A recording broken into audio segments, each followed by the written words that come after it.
নাই কোনো বন্ধুগণ, নাই দরদি, নাই কঠিন দিনে আমার নবীজি বিনে। রোজ হাসর কঠিন দিনে রাব্বুল আলামিন ওয়াহিদুল কাহার বলিয়া সাজিবেন হাকিম, থাকিবে না দয়া মায়া স্নেহ মমতা, কেউ হবে না কারো জন্য যাবি নদাতা। হায় হায় হাহাকারে পইরা যাবে ধনী, পিপাসায় ফাটিবে ছাতি, মগজ গলে পানি।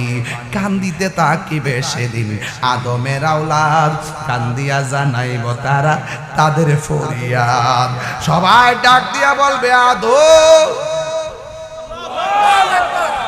আপনি তো আমাদের আদি পিতা, আপনি আমাদেরকে একটু সুপারিশ করুন না।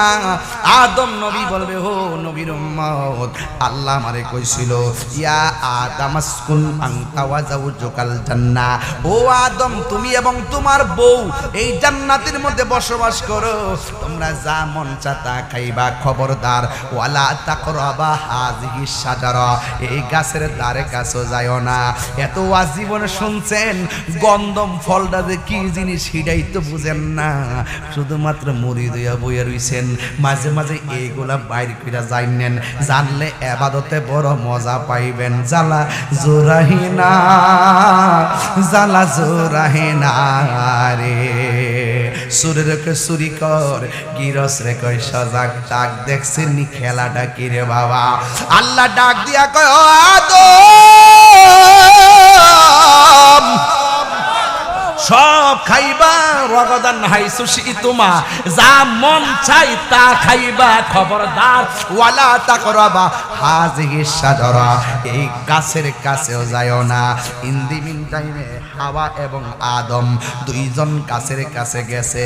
হারে আদম যখন মুখের মধ্যে ফল দিছে, এবার আর হাওয়া যখন ফল দিছে, আদম নবী দেখতেছে হাওয়ার জামাটা ঠাস কইরা পইরা গেছে, জান্নাতের জামা পইরা গেছে। এই অবস্থা দেখে আদম নবী গলার মধ্যে এমনি ধরছে,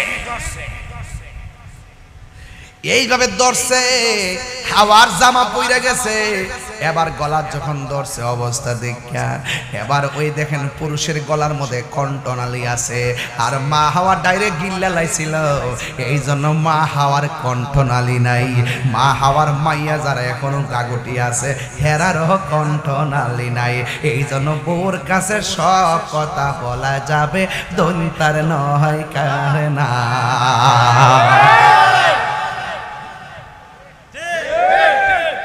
কথা কন না কেন? সব কথা